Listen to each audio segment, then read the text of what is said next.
Let's do this.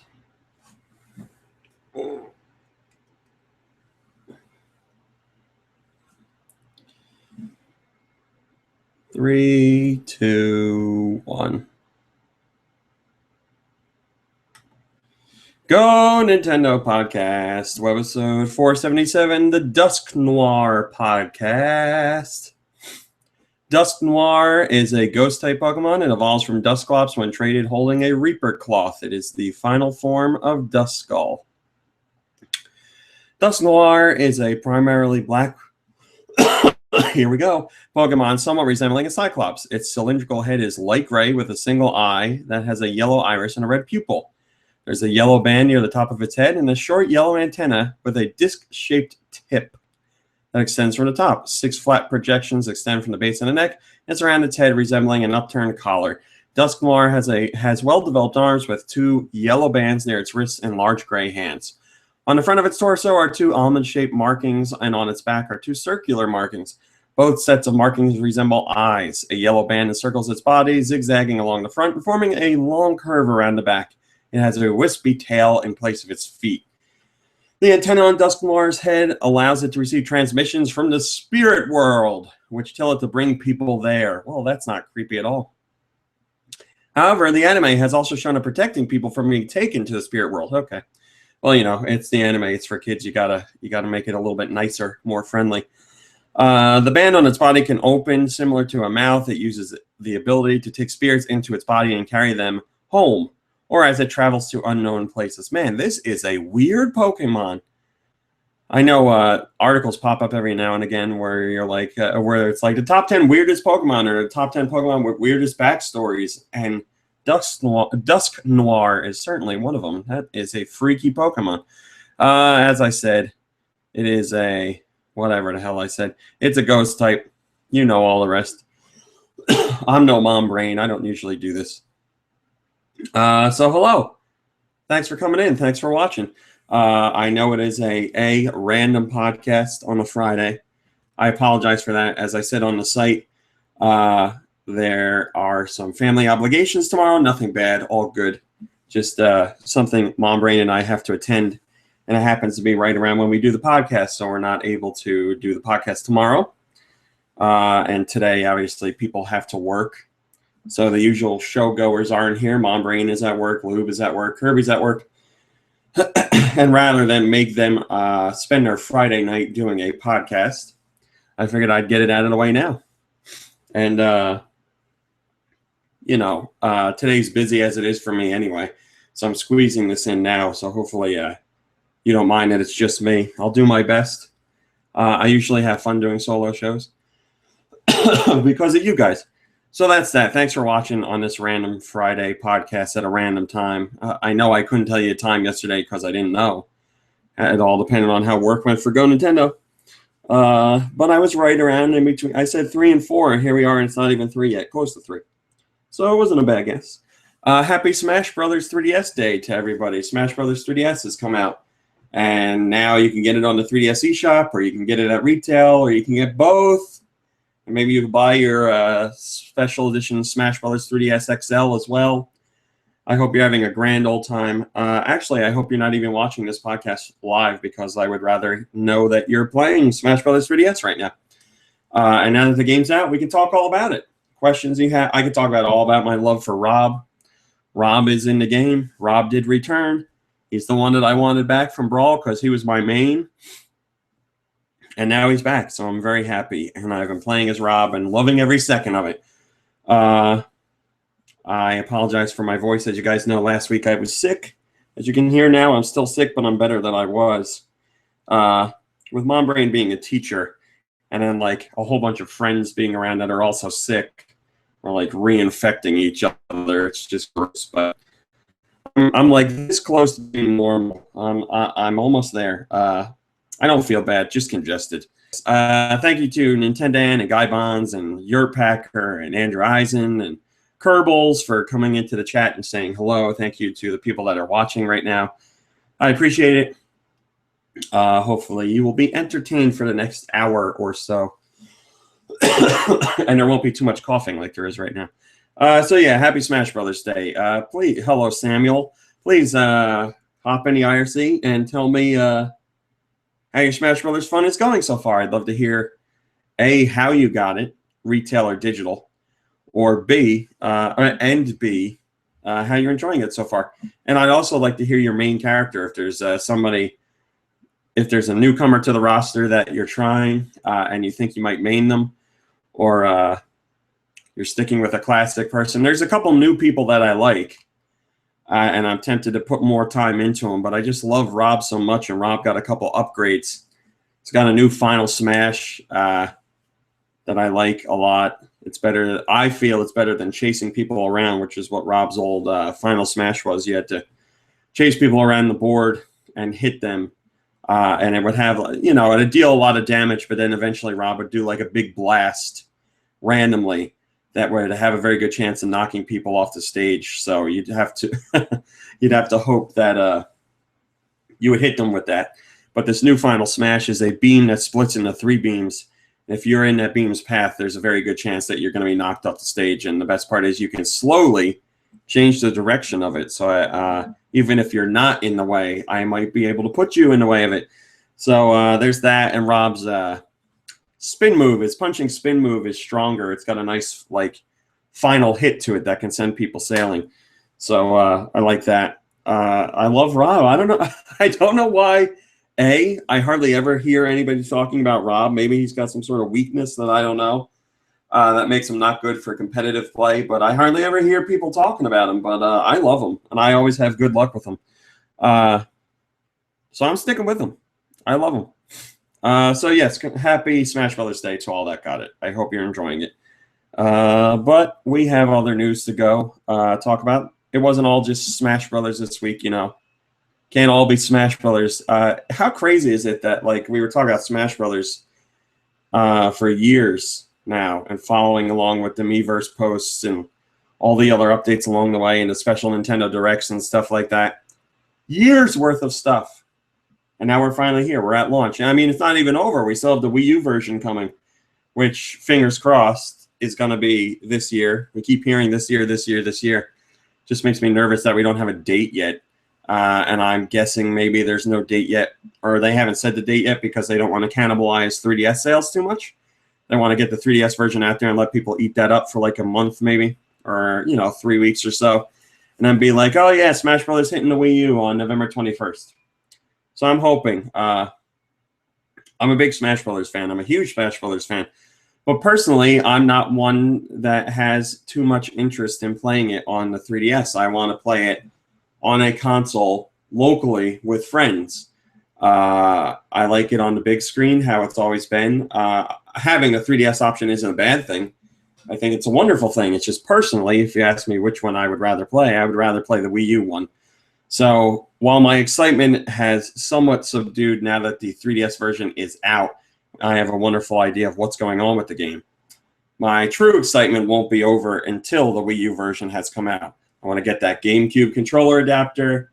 I want to hook up 4 GameCube controllers. I want to get the old gang back together, play some Smash Brothers, and get angry. So that's what I'm really, really looking forward to. But the 3DS version is a nice stopgap until that point. I would love to know what people are going to play these Smash Brothers, play Smash Brothers Wii U,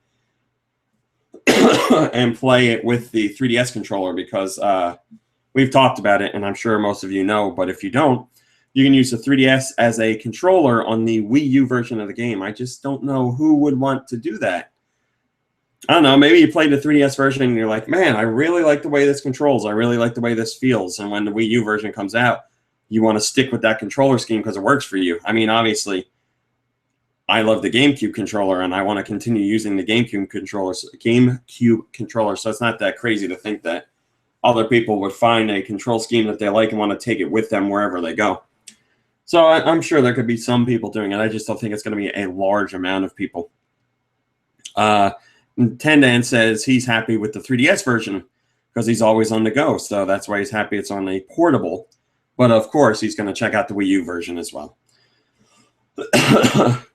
Guybon says he didn't know if anyone would prefer the 3DS one to the Wii U one. Well, now you know, Nintendo does. So So yeah, if you're waiting, if you're getting both, if you're only getting 3DS, there's lots of fun to be had. So don't worry, no matter what. Minus the worries about online, because I've had some negative experiences with online play for Smash Brothers. It seems like that's the way things go with lag and stuff like that. Not bad players or anything like that, but laggy matches.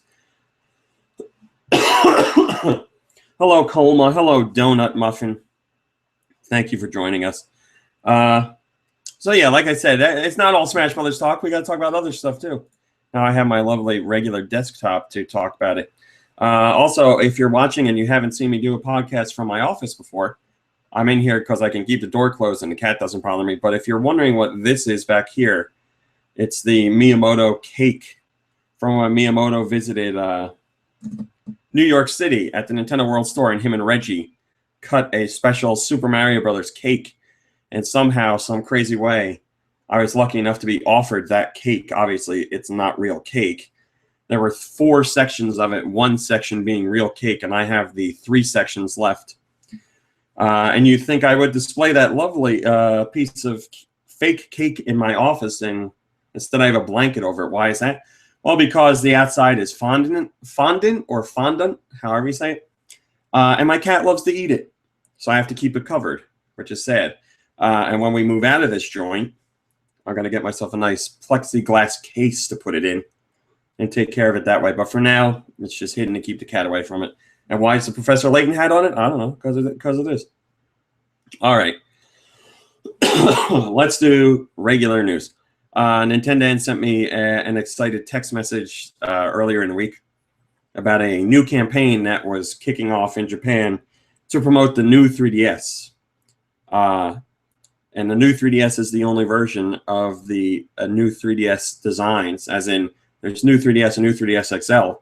But the new 3DS is the only one that allows for interchangeable faceplates, customizable faceplates. You can pick fancy faceplates of any number of designs. So there's a commercial promoting that, and the commercial is fantastic because it announces a tie-up with Kiari Pamyu, who is a Japanese singer, dancer, entertainer, whatever you want to call. Very famous for the song Pon Pon Pon, which you should check out on YouTube if you haven't seen it, but Nintendo knows I'm a big fan of hers. And now she's working with Nintendo, and it's like a perfect mix because she's all about like colorful, crazy, weird, fancy outfits that she wears in general, not just in her music videos. So Nintendo has her promoting new 3DS, showing off like the faceplate aspect of it. And she adds a whole bunch of sparkle and fancy costumes to Nintendo characters' lives. So she changes Mario's outfit and Bowser's outfit and Kirby's outfit. And they match up with faceplates that are coming out for the new 3DS. So check out that commercial if you haven't. It's fantastic, but I'm just happy in general that they're working with her. And a lot of people are saying the connection makes sense because of the type of stuff she wears and how she acts and what she looks like. And it makes sense for the faceplates on the 3DS. So it's a well thought out campaign. Very cool. Lots of fun. Just, you know, bouncy, J-pop, your usual stuff, but I like that.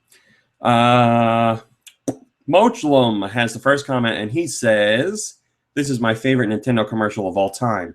And Toon Link is adorable in that outfit." Yeah, Toon Link gets a makeover, and he's wearing, like, the hell is it? It's like a greenish top hat. Yeah, there it is. He's got a green top hat with the Triforce on it and, like, a pink and white striped bow tie, like a fancy little suit. He looks like a leprechaun, but a handsome leprechaun at that.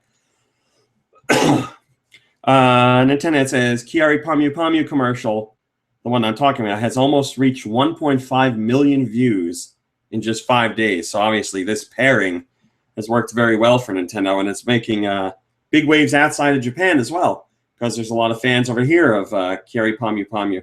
And you guys gave it a plus 32 overall, so you obviously really like it as well. Sometimes Nintendo's marketing misses the mark. It can't be winners all the time. But this one is a win. It'll be interesting to see how they do this kind of thing when the new 3DS comes to the States, even if they keep that name. Maybe they'll name it something different. But when it comes here, obviously, it's going to have faceplates. Be interesting to see if they take a similar approach and pick a celebrity over here that would make sense for that. I don't. What would you pick, like Lady Gaga or something like that? I don't know. She wears lots of crazy outfits. I mean, the same thing could work over here. They just need to find the right singer or entertainer. Donut Muffin says, I want all these outfits in the next Animal Crossing. I was thinking if this commercial came out before Smash Brothers came out, maybe Sakurai would have included some of these as alternate costumes in Smash Brothers. But I'm sure there's going to be DLC for Smash Brothers, so I'm sure we could see it that way as well. So keep your fingers crossed. I mean, there's tons of wonderful outfits in there. And there's tons of fan art already as well, which is crazy. The commercial hit. Like an hour later, the internet was flooded with fan art. So I wouldn't be surprised if we see these costumes pop up somewhere else. But we shall see. For now, we just enjoy them in the commercial. This week, we had our 9th installment in the Xeodrifter Dev Diary. Once again, if you don't know what Xeodrifter is, it's a 3DS eShop game coming from Renegade Kid. And we have had the exclusive dev diaries for this project. The game will be playable for the first time to the public at Indiecade coming up this month? Later this month? I don't remember when Indiecade is, but soon. It's going to make its playable debut there. And also, we will get the first trailer of the game from there as well. So look at this piece of hair right here. So I know you guys have seen footage of the game, and I know you've seen screens and art of the game, but you haven't seen footage outside of a few animated GIFs. So soon you will have a trailer, first-time trailer. So that's something exciting to look forward to. But in this dev diary, we get a look at enemy designs. So how enemies look, how they move, where they are, what they do related to what you're doing. Also take a look at checkpoints and how checkpoints work in the game. And then the first discussion of bosses pops up as well. So you find out how bosses are going to be implemented and how their rooms work and stuff like that. So if you haven't checked that dev diary out, please do so. Also in the post is a brand new screen for the game. Well, there's a couple screens, but one screen in particular that comes from the actual game. So you can check out that screen. But more importantly, there's a QR code, and you can use the QR code by going on your 3DS and taking a picture. And if you take that picture, you'll be able to see this same screenshot, but in 3D. So you'll see how the game actually looks on your 3DS in 3D. And the screen utilizes, or the screen is showcasing one of the portions of a level that shows a lot of depth. So it's a good screen to see in 3D. So yeah, if you haven't checked out that dev diary, you can do that and read up on all the other ones because we keep links to all the other ones there as well. I can't believe we've done 9 of them already. That means we've known about this game for 2 months and a week now, which is crazy. Seems like I was just talking to Jules about announcing this game, and now we're already 9 weeks deep into the dev diaries. Shoals021 is the first comment, and they say the 3D depth looks amazing. I always say this about Renegade Kid games. When I play their games, I feel like they do amazing stuff with 3D on the 3DS. I feel like they make really good use of it. They make the visuals really pop, even more so than Nintendo in some cases. I feel like they do an excellent job at utilizing 3D and really getting the great sense of depth out of it. And it'll be really interesting to see how it looks when a new 3DS and new 3DS XL come out, because that has the more stabilized 3D. So you'll be able to move your head around a bit more and not lose the image, which is definitely something to look forward to. So Renegade Kid knows their stuff in a lot of areas, but especially 3D. So if you have the time, check out that screenshot in 3D on your 3DS, if you're not too busy playing Smash Brothers on your 3DS. Europe, this week's digital downloads. What did Europe get? They got Smash Brothers. Oh, excuse me for a second. They got Smash Brothers, which came out today there. It came out here today as well. So the wait is over. Get your Smash Brothers retail or eShop. They also got Street Fighter 2010, The Final Fight, which we've talked about in the past. The weird game that has Street Fighter in its name that only sort of ties into Street Fighter. Ken from Street Fighter becomes a bionic warrior out to avenge the death of his friend. In this spin-off side-scrolling shooter, aliens have stolen the superhuman superhuman serum. So, with his newly enhanced abilities, Ken must battle across the planets to stop them. Use your weapon. Oh, God damn it. Use your weaponry and athletic skills to liberate each planet and seek out specific target enemies to clear the stage. Ken can boy. Ken can backflip to evade damage, which can be upgraded to perform powerful kicks. It's time to take the fight from the streets and into space. It's what we've all wanted from the Street Fighter series. Enough of this street fighting. I want intergalactic fighting, which is what Capcom did back in the days of the NES, and then went back to normal. Special offers on Jet Rocket 2, if you haven't picked that up. You know, I remember when Jet Rocket 2 came out. It didn't have good placement on a 3DS eShop. It was kind of like the game like snuck onto the eShop. I was like, oh, here it is. I'm surprised you had to like search for it, or there wasn't like a nice big icon telling you it was there, at least in launch week. I don't know if it changed after that, but I was really surprised because I thought that game was a big deal coming to the 3DS eShop because the first Jet Rocket was a big deal on WiiWare. A very nice looking game for what it was. Shinen always does some amazing looking projects. And when they did that on WiiWare, considering the file size limit, I was blown away by what they pulled off. So the sequel's out on 3DS. It's more of a side-scrolling game. There are some 3D sections because the WiiWare game was a 3D platformer. But the 3DS sequel is more of a side-scroller in 3D. But there are some 3D exploration elements to it. So if you missed that, check it out, especially now because there's a special deal on it. Also a special deal for Tap and Go, however the hell you say it. Another great game. The sequel for that is out right now, so you can get the first one at a cheaper price, and if you like it, then you can also get the sequel. 99 seconds it's made to jump over to Wii U, so that's available now. And Street Fighter Alpha 2, the Super Nintendo version of that game, is available on the Wii U Virtual Console. So obviously Smash Brothers is a big thing this week, and you feel bad for the other games that came out this week because people were probably like, I'll save my money and get Smash Brothers. First comment comes from Clash Daddy, and he says, so nothing special then, but seriously, I wish we'd gotten Tap and Go in Australia. I'd like to try it. Just have to make do with new 3DS, I guess. Winky smiley face. Yeah, because the new 3DS is coming out in Australia this year. So Colma and Nintendo both still say it's Tap Pin Go. Tap Pin Go. Those guys are smart guys, so I'll probably listen to them. Yeah, Australia is getting a new 3DS this year, so congrats to them. Maybe their eShop downloads aren't so great, but they'll have a new system to enjoy. Must be nice. Topanga, now Kerbal's talking. That's how I'm going to say it, Topanga. I'm not afraid to admit or ashamed to admit that I love Topanga, which I've talked about on the podcast before, and I actually watch Girl Meets World, the sequel, on Disney. I have not missed an episode. I am up to date. I actually record it. Yeah, I like Topanga that much. I mean, I liked the show. I liked Boy Meets World in general. And I know it was a bad show, but it was, you know, stupid, good, bad. And I feel the sequel continues that. So that's what I'm doing. And I'm not afraid to admit it. Koei Tecmo has said that Fatal Frame 5, I guess we'll say, is... as far as they know, a Japanese-only title. This was said on their official Twitter. Koei Tecmo Europe's Twitter said, regarding the hashtag We Want Fatal Frame requests, which is a fan movement to try and get some attention on bringing that game over here, or to Europe as well. They say, as far as we know, this title is a Japanese release only. So that's not good news. We wanted a game here. I feel like it's terrible that the Fatal Frame series used to be something big here, and now, like, the new main entries don't even come here. It's like, I don't understand why Koei Tecmo would be like, yeah, let's make new ones and never bring them out stateside. Like, that series has fans over here.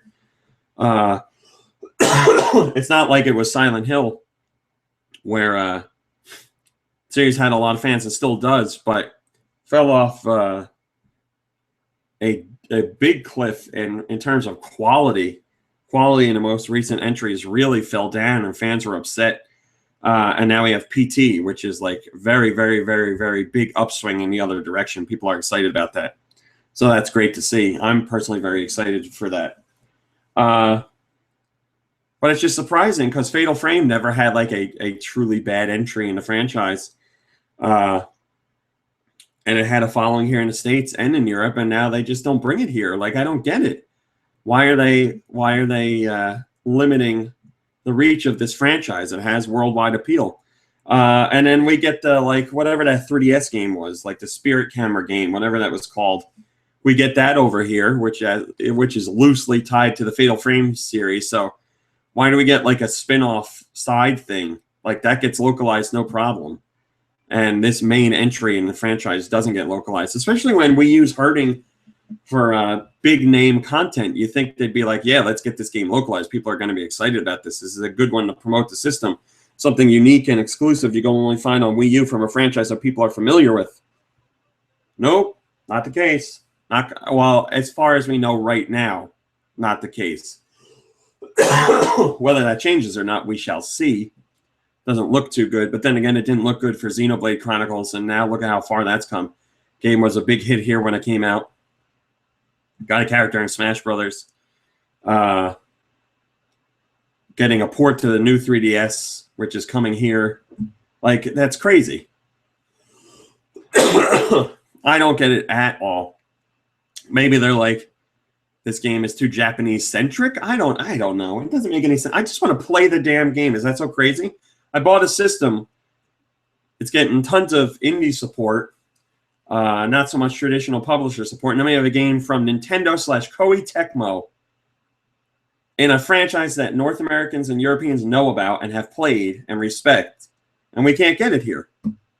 It blows my mind. I don't get it at all. Why? Somebody explain it. You talk to Nintendo and you don't get any answer. First comment comes from Elf Tarot, and he says, with an official name revealed and a Hollywood movie in the works, I'm pretty sure it will come. They just wait for the movie to release it at the same time. Yeah, that's kind of crazy that a Hollywood movie is in the works here. And we're not going to get the newest game? That doesn't make any sense. Hold on one second. I apologize. This is what happens when you do the podcast during the day. I get interrupted. I have a big thing going on tonight. I have friends, their kids play with wrestling action figures, but they've never seen wrestling. They're playing with hand-me-down stuff. They're 5 and I don't know, 2, 3. And their mom was like, they would probably freak out and love wrestling if they saw it. And I was like, Mom, Brain, and I were like, well, you guys should bring the kids over and we should watch. So that's what they're doing tonight. It's going to be their first experience actually watching, and I'm very excited. So that's happening later tonight. Part of the busy day. Hello, Midnight Scott. So,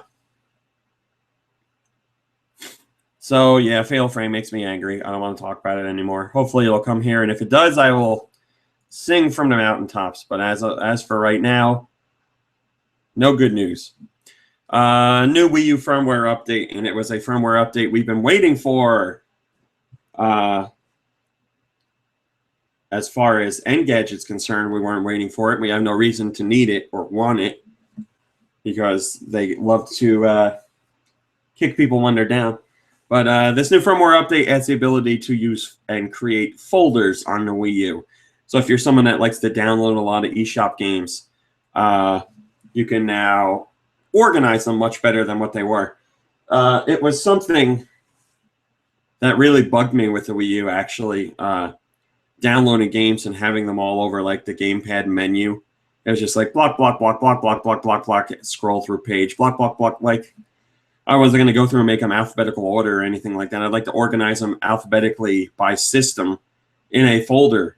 And now I can do that. So the folders are out. It's just nice to have a little more organization in those menus instead of pages and pages of icons. I'm sure some people like it that way, but it seems like folders overall were a good move. So it's the 5.2.0 update. Adds folders, other changes to the quick start menu. Quick Start menu will now display when the Wii U is powered on from the Wii U gamepad. TV remote options have been added to the power settings that allows users to hide certain software from a Quick Start menu.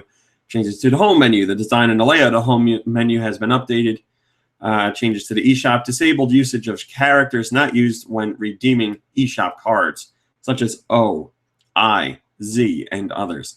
And then the part of every firmware update that we have to say, further improvements to overall system stability and other minor adjustments have been made that enhance the user's experience. You know what enhances my experience? Folders. So it's available. Hopefully you got it. First comment comes from Mochlum, and he says, folders? Yes, folders are here. Now you can organize all those games that Engadget says you don't have. We're going to skip that. Were you wondering why the Circle Pad Pro isn't supported in Smash Bros. 3DS while the new 3DS's C-Stick is supported? Why wouldn't it be? Sakurai has explained why that is. He says, supporting the Circle Pad Pro requires the use of some of the CPU's processing load. From the information received during the development of Kid Icarus Uprising, this is quite a large load at around 5%. Kid Icarus Uprising and Smash Brothers both use maximum capability of the device, so we had to abandon the idea of Circle Pad Pro support. With the new 3DS, we were able to support the C-Stick as the processing power is increased and is not a peripheral device. That's wonderful news. And it's sad to know that the Circle Pad Pro can't be supported, but it makes me hope, I'll cross my fingers for this as well, that Kid Icarus Uprising will get an update in the future, or they'll do a re-release or something that lets you use the C-Stick as an input for that game, because having dual control sticks for that game will be a godsend. I love Kid Icarus Uprising. I think it's one of the most amazing games on 3DS, visually and gameplay. I just love it. Very tight package, very well done.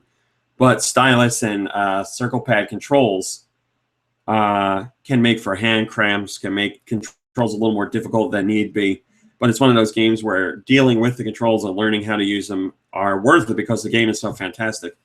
But if they made an update where you could play it on a new 3DS and use the new C-Stick, that would be fantastic.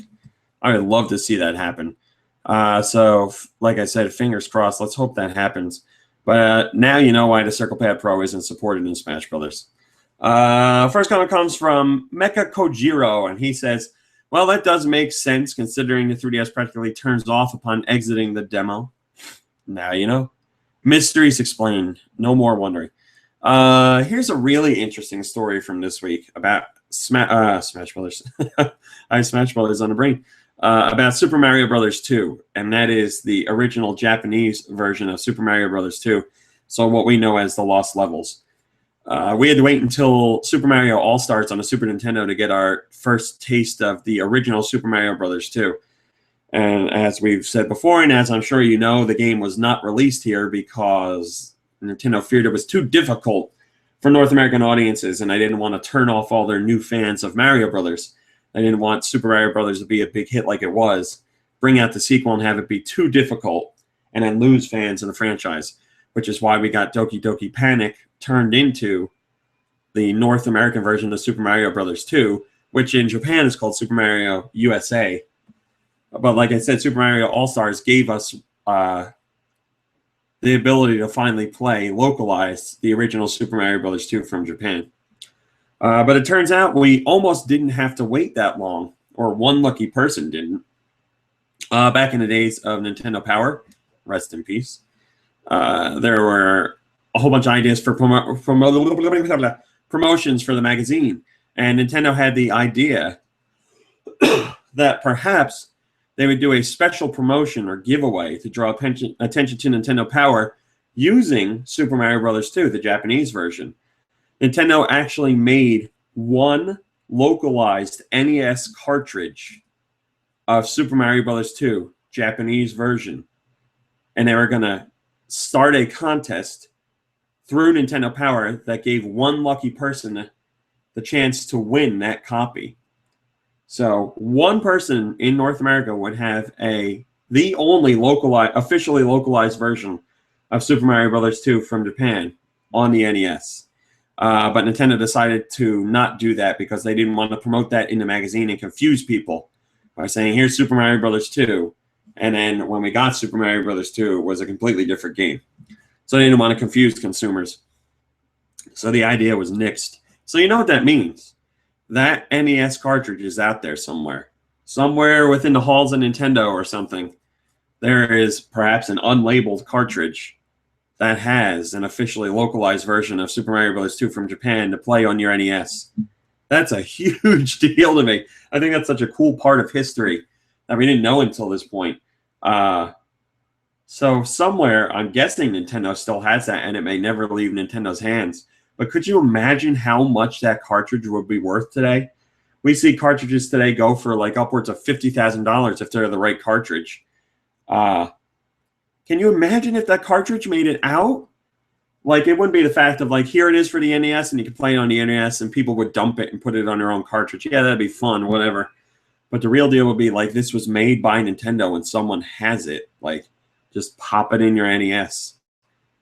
Oh, man. What I would give to just, like, see it. Just want Nintendo to be like, yeah, that's true.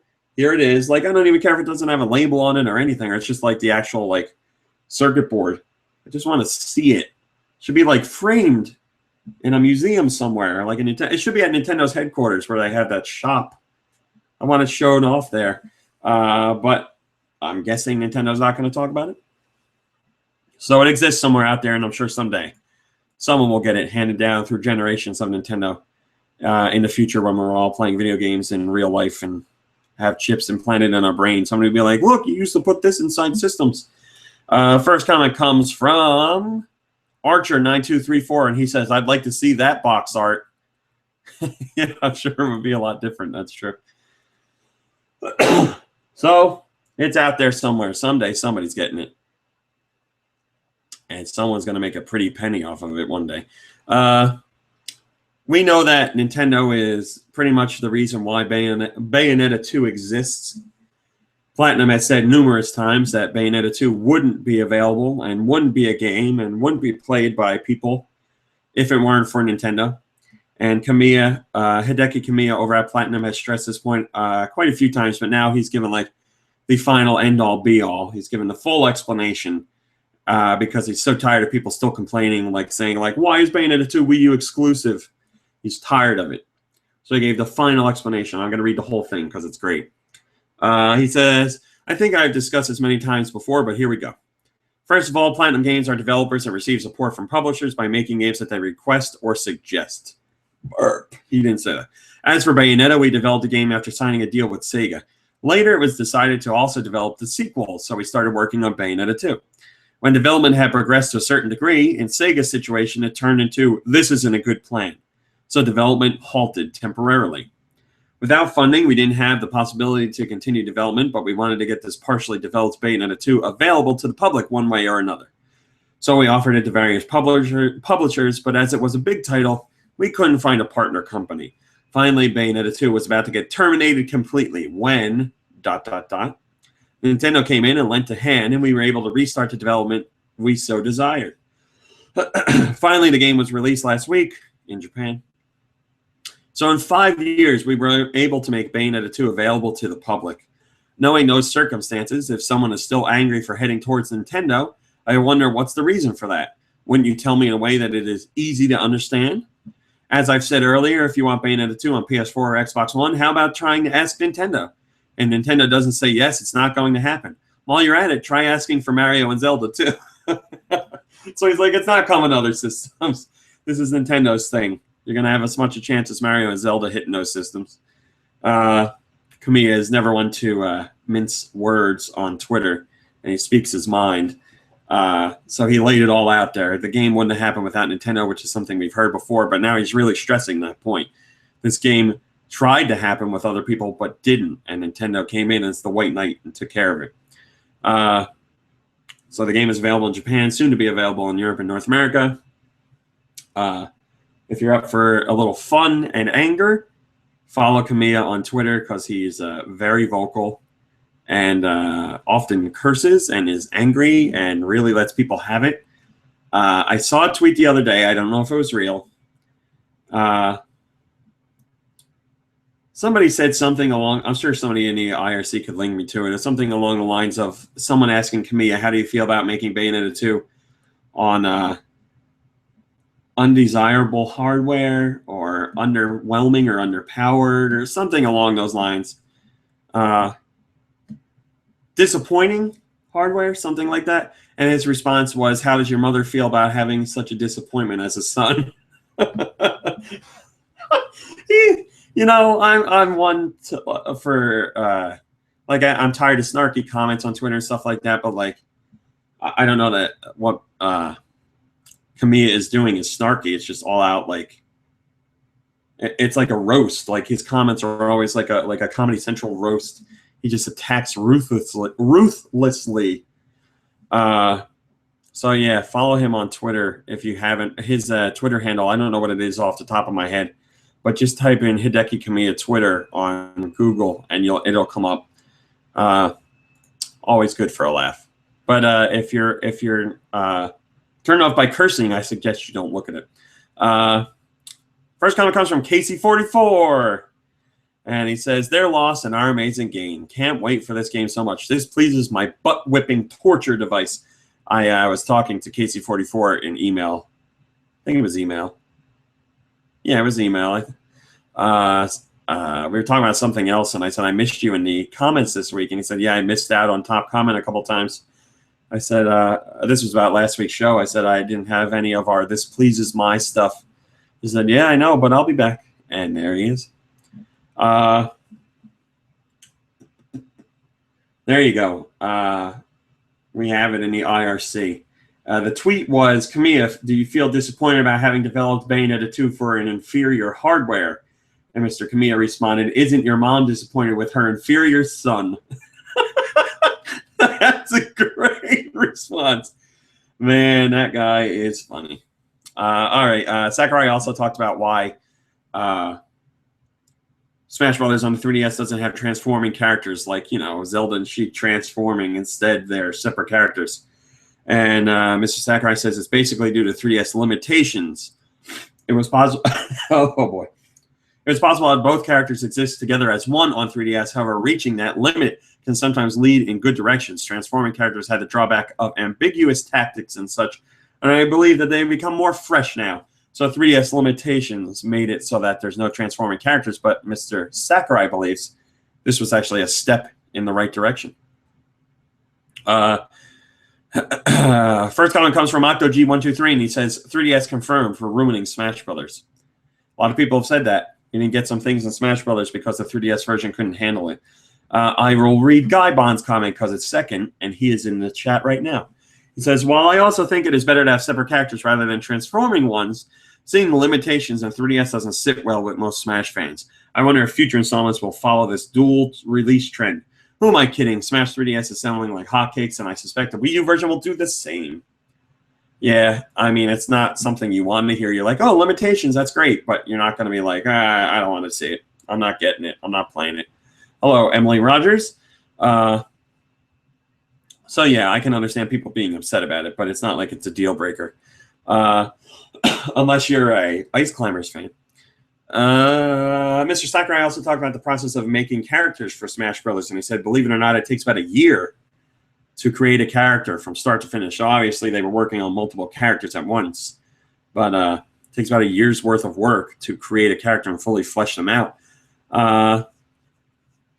He said the planning for each character is done remarkably quickly. And for an example, he says Greninja, when he was thinking about it, he was looking at the abilities Greninja could have. And he says by late night of that same day, he had already completed the design for the character's move and features, but actually creating that character takes a long time. He says it often takes well over a year, and they're constantly working on the model, the animations, the audio, and balancing. For balancing, we have a testing team play almost every day and make adjustments based on the results. I was working from morning to night with my responsibilities as director, so I was only able to spend Wednesday evenings and weekends on balance. How insane is that? The insane amount of work that goes into any Smash Brothers game is mind-boggling. But working on Smash Brothers Wii U and 3DS with such a huge roster, and yes, he has a big team of developers working with him too, But the poor man was literally working his hands to the bone, it sounds like, because he's got bone issues with his hands. He's ruined his hands. He plays both games at once. Like, when Nintendo approaches him for Smash Brothers game and they're like, hey, want to make a new Smash Brothers? How about we do 2 this time at the same time? He's got to be like, well, here goes another 4 years of my life where I'm working nonstop. I mean, it's got to be such a satisfying thing when it comes out, obviously.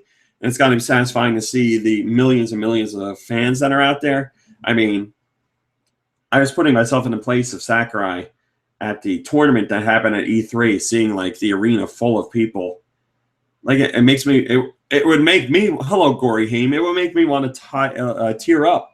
Like, I'd be like, man, these people really do love what I'm doing, and all that hard work is worth it. But it's coming at a physical toll for the man. So hopefully Smash Brothers Wii U will get out the door soon, and he can like really rest. Hello, Mike Chronic, if I didn't say that. Guy Bonds says, amazing how Nintendo has been working on this game since the 60s. Yep, takes that long. North America this week's digital downloads. What did North America get? Obviously, we got Smash Brothers, like I already said. Wii U Virtual Console got Castlevania Dracula X. This is not Rondo of Blood. This is like the watered-down version of it, but still not a bad game. Richter Belmont must take up his family's legacy and face Count Dracula if he is to save the beloved. If he is to save his beloved. Defeat legions of monsters in this multi-ending, multi-story entry in the classic Castlevania series. This is a Super Nintendo title, if you didn't know that. So if you're looking for a Castlevania fix, you can get it. You can get a lot of your Castlevania fix this October because Nintendo has a lot of Virtual Console Castlevania games coming out, obviously tie-in with Halloween. And speaking of Castlevania, Circle of the Moon is due out on the Wii U Virtual Console on October 9th, so next week. And following that, Castlevania Harmony of Dissonance is coming out on the Wii U Virtual Console October 16th. So lots of Castlevania to enjoy. Also, I'll say it right now, Harvest Moon 2 is coming out on the 3DS Virtual Console October 16th. So Nintendo gave us the dates of 3 upcoming Virtual Console games, or eShop games in general. But this week, like I said, Castlevania Dracula X on... there's a sale on Poker Dice Solitaire Future. It's 30% off. There's a sale on Jet Rocket 2, just like there is in Europe, 30% off. Tap and Go has a sale of 30% off as well. Price reduction for Just Dance Kids 2014 is being reduced to $20. It was $30. This sale doesn't start until October 6th, so you got to hang in there for a few more days. And also new this week is 99 Seconds on the Wii U. Red Riding Hood on the Wii U, which I think Nintendo should do a quick look for because it looks terrible. But don't judge a book by its cover. Tenkai Knights Brave Battle is available on the 3DS eShop on October 7th, so you got 4 more days to wait for that. And there's a Color Zen demo on the 3DS eShop, so if you want to check out what Color Zen is all about, you know, get yourself a free demo. First comment comes from Cube Enigma, and he says it's not quite preloading, but downloading an update is in advance. It's pretty cool of Nintendo to do. Day 0 patches. Yes, Smash Brothers is out now, but a couple days before Smash Brothers 3DS came out, Nintendo said that you will need a Day 1 update, which is something we already knew, but Nintendo actually made the update available before the game came out. So you could, in advance, prepare your 3DS for Smash Brothers 3DS, and this update is something you needed to get in order to play online and for some other stuff. But you could have gotten the update early, which is pretty cool. It's nice to see that support, especially if you need the update Day 1 anyway. Rune Factory 4 is coming to Europe. We saw a surprise ACB rating for the game, and everybody's like, oh, maybe it's going to get released outside of North America. And Xseed's Executive Vice President Ken Berry has said that the situation is that we know Rune Factory 4 fans in Europe have suffered enough with 1 cancellation already, so we didn't want to announce anything until the game passed Nintendo of Europe certification, and we were sure its digital-only eShop release was imminent since we were using a different programming house to try and pick up where the original dev team left off.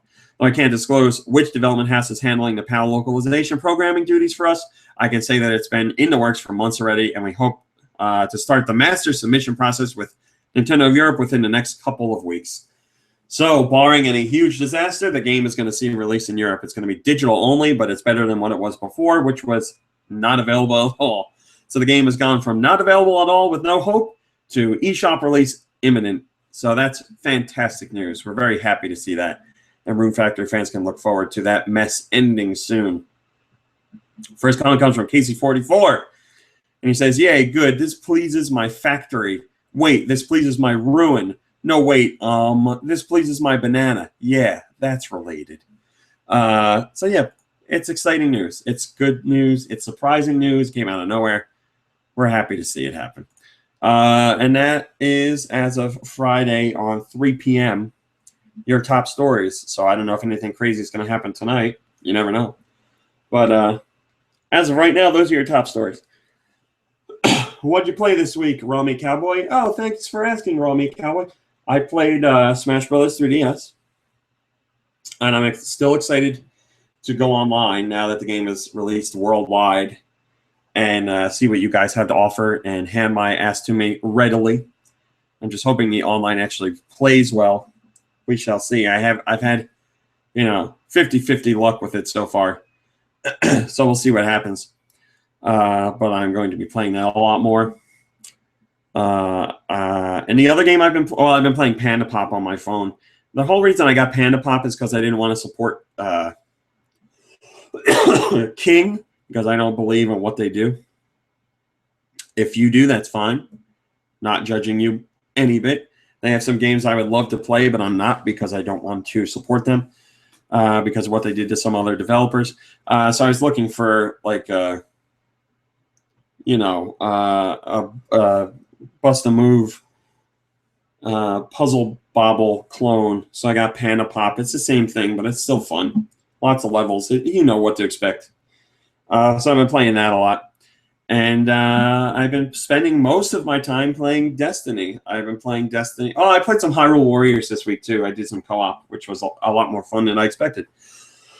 With someone that had never played a Zelda game before, has never played any Zelda game anywhere in the franchise. They want to change that. They are going to change that soon.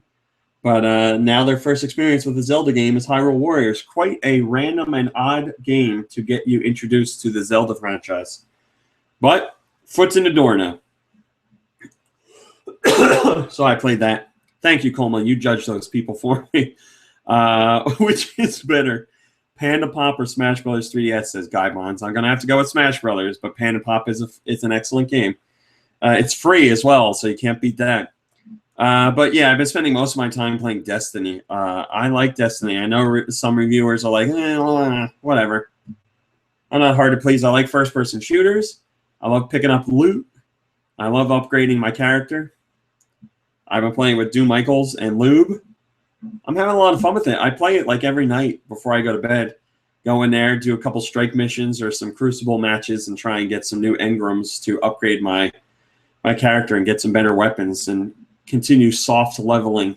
I'm a soft level 23, close to being a 24. So my goal for this weekend is to get to 25.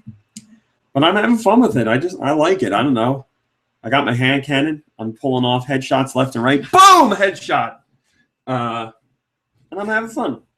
I don't think it's the end-all, be-all of video games. I don't think it's the most amazing thing I've ever played. But it's definitely holding my attention, and I'm just having a good time playing it. So I'm spending my time playing that, and it's always better to play with friends. So maybe that has a lot to do with it, being able to play alongside friends. So yeah, Destiny. I can't think of anything else. I think that's all I've been playing. I know what you guys are playing. You're playing Smash Brothers. Feel free to tell me in the IRC anything else you've been playing recently, because I'm always interested in seeing what you've been playing, and maybe I'll learn about a new game that I can check out. I feel like a trip to the retro game store is on the cards for this weekend, maybe Sunday. They get new stuff They get new stuff all the time. So I'm interested to go check it out. I want to see if they have Secret of Evermore, because I've never played that. And after reading some articles and interviews this week about that game, I would like to give it a chance. So maybe I can pick it up. I love that retro store, man. What a great find that was. All right, podcast question. Where are we? We did the Weird Al question. Okay, question comes from Crow. Uh-oh, are we getting low? If you could, you wonderful podcast listeners, be you watching live, be you in the IRC, be you listening later on your way to work or school or in your car driving around or at your desk, wherever you are, could you please take a moment to go to the GoNintendo message boards? You go to the community tab on GoNintendo and click message boards. I'm going to do it right now so I can walk you step by step. Then there will be a section that says network sites, and you click on GoNintendo. Then there's a portion that says GoNintendo Podcast. It says GN Podcast. You click there. And then there's a thread called GoNintendo Podcast Questions. Click there. And if you could, leave us a question. It could be about Nintendo. It could be about Microsoft. It could be about Sony. It could be about video games in general. It doesn't even have to be about video games. It is any question you want to ask the podcast crew. Anything your heart desires. If you could just take, it'll probably take you less than 5 minutes. If you could give us 5 minutes and leave us a question, I would greatly appreciate it. We have another page of questions coming, but I don't like to worry about not having questions. I mean, we have enough, but there's nothing wrong with more, and I would greatly appreciate hearing from you guys. So any question in the world you want to ask, we would be more than happy to answer it, no matter how embarrassing it is. Feel free to try and set out and embarrass us, too. That's fine. Hello, Jack Xtor or Jackster, like Jack and Daxter. So Crow has the first question, and he says, I'd really like to know what everyone thinks about the fact that the biggest territory for Zelda is the only one not getting the Hyrule Warriors collector's set. I know the arcade business logic behind it and the reasoning behind that awful platinum gift this year, but it's sad to see consumers being passive about it or even defending these practices that are against their interests.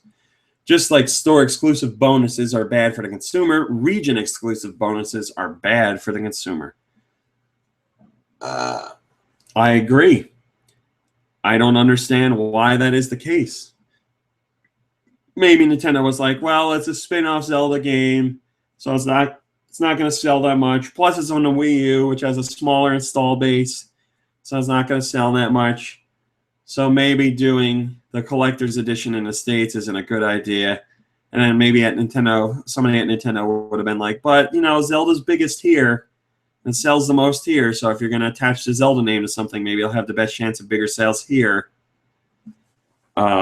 And then somebody else was like, no. And I smacked that person. And then we didn't get the bundle at all retailers. So yeah, it was only available at the Nintendo World Store. And if this is any indicator of how people would be eager to snatch up that special edition with the scarf and everything, as we talked about, I think on last week's show, Nintendo World Store had about 500 copies. And they had 600 people in line. So at least 100 people went home without the game itself or maybe the bundle. So that many people bought the bundle in just one location. Granted, New York City, big location. But their entire allotment of special editions or limited editions, whatever you want to call it, collector's edition, sold out. You would think maybe if they did like anywhere between 1 and 3 collector's editions at GameStop locations only, they could have sold them. Like, you know, like maybe put like, let's say 15,000 collector's editions out there. Within the launch month, I would think they could have sold them. Maybe Nintendo now is seeing, oh, crap. Maybe they would have sold well. Maybe now Nintendo will be like, oh, well, you know, when we get around the holiday season, they'll release a limited edition or a limited quantity of the collector's edition again at other retailers or maybe specific retailers. But I would have bought it. I never wear scarves. I would have bought it. I would have liked to have that. I feel it's such a unique game that it would have been cool to have a collector's edition for that because it's different. It's new. Interesting. But for whatever reasons, Nintendo didn't do it. So I am with you, Crow. I think they should have given it a shot. In the territory where Zelda sells best, I think they should have given it a shot. But they didn't. So we didn't get it. Now I'm sure you can go on eBay and pay way too much money for it. Or you can go on Etsy, because I'm sure somebody there is making or has made a scarf that looks very similar to it. My mom has an Etsy shop. Maybe I should tell her to do it. She loves doing that stuff. By the way, I should say that. Thank you to everybody that's been supporting my mom's Etsy shop. She's almost sold out or completely sold out of all the hats she did. She was doing link hats. And if she hasn't sold out of all of them, she's very, very close to selling out. So thank you very much. I posted like 1 or 2 links on Twitter, or one on GoNintendo specifically and one on Twitter. And that was it. Just as a, something nice for my mom. And you guys went there and actually bought stuff. So thank you very much. I appreciate it. I would love to tell you the link right now, but I don't remember it. Oh, that would be nice to say. Crap, what is it? Oh, let me take a second to look for it. I think I remember it. She's doing more hats. So she's going to have a replenishing of stock. And she's looking at doing some other stuff. She's considering doing, I don't know what the hell the link is. Sorry, Mom. She's looking at doing Splatoon hats, which I think would be really cool. So she's going to check that out. She's also doing, she's working on Journey scarves for those of you that are into non-Nintendo related stuff. You'll be able to purchase a Journey scarf, which I'm going to be all over. I don't think I'll have to purchase it because she's my mom. Fingers crossed. But, I mean, the scarf in Journey is obviously a very big deal. So I keep looking over here. You guys are here. Obviously, the scarf in Journey is a very big deal. So having one of those in real life would be pretty cool. It's not going to be 8 miles long like it is in that game. I'm doing a search for Etsy in my email to see. Oh, I got it. Look at that. See, when I'm at my desktop, I can get things done. The name of her shop on Etsy is Gray Dreams, all one word. GRAYDREAMS. She has a couple link hats for sale. And like I said, I think she's sold out right now, but she obviously makes them. Yeah, she has me modeling one of the hats, and it is sold out. But there's one available for another one. Kid sizes, adult sizes. She also had, which I think is sold out. She had a Minish Cap like top for one of the hats. She could add you a Minish Cap top. So you can have, what's his name? Elzo, whatever the hell it is. You can have his little head on the top of the hat. So yeah, search for the shop Gray Dreams on Etsy, and you can keep tabs on whatever video game related stuff she does. So yes, thank you for supporting that. I'm glad I found the link. Also, I want to give a big thank you to Jesus H. You guys for supporting the GoNintendo Instagram. I know it's reversed, but my phone lights up. I should turn off notifications or push notifications. My phone lights up all day. Of course, now it doesn't. With messages from Instagram saying that you guys have liked stuff. We've been doing the Instagram now for over a month. And I'm honestly shocked, surprised, and humbled by the amount of people that are following along with us and liking what we do there. So thank you for hopping in there. We have 42 posts.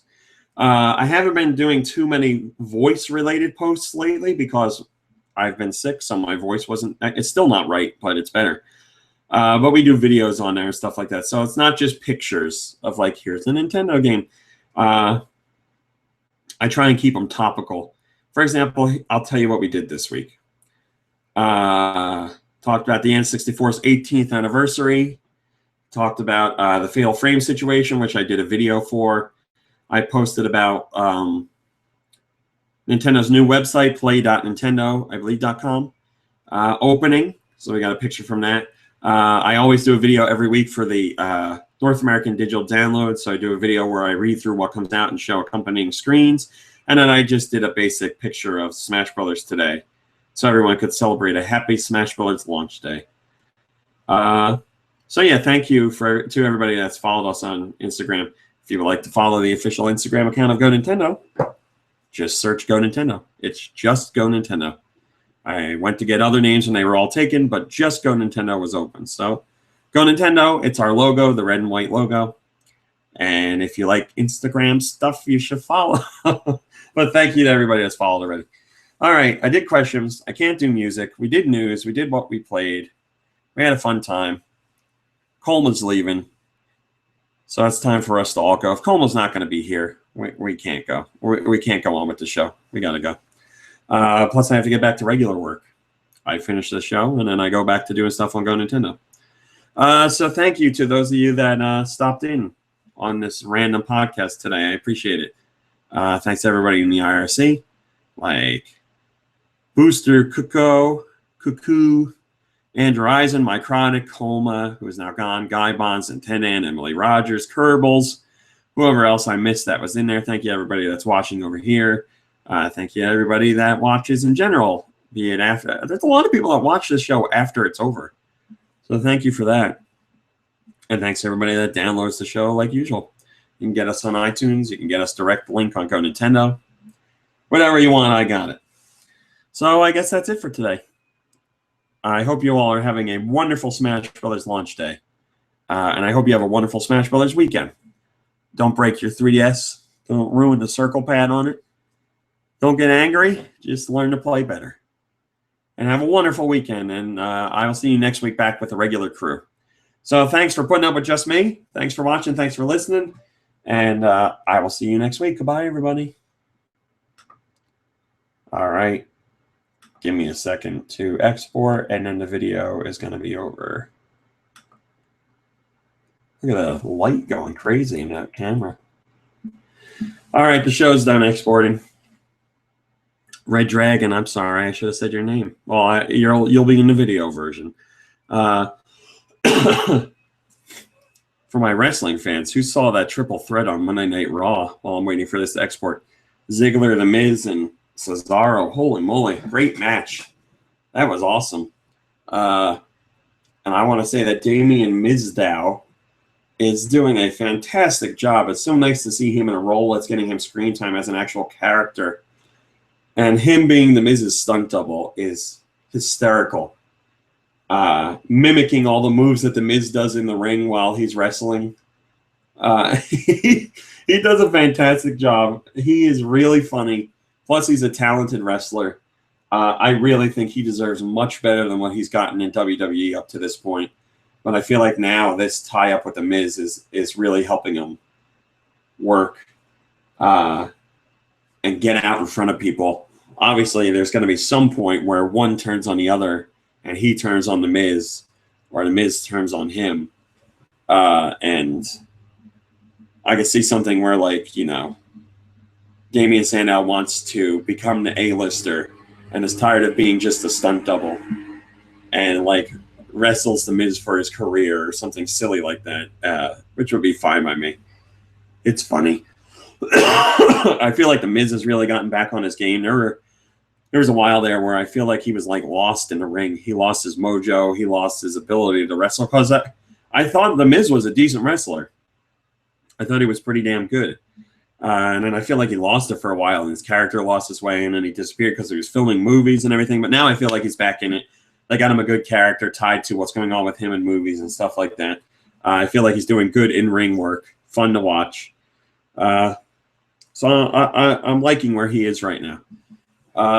And that's my 2 cents on this week's Raw. I could talk a lot more about it, but I just wanted to give you a couple seconds while this show was done exporting, but now it's done. So for those of you that are still watching live, I'm now done talking about wrestling, and the show is completely over. So thanks for sticking around for an extra 2 minutes. But have a wonderful weekend. And like I said, next week we'll be back to our regular show. So we will see you then. Goodbye, everyone.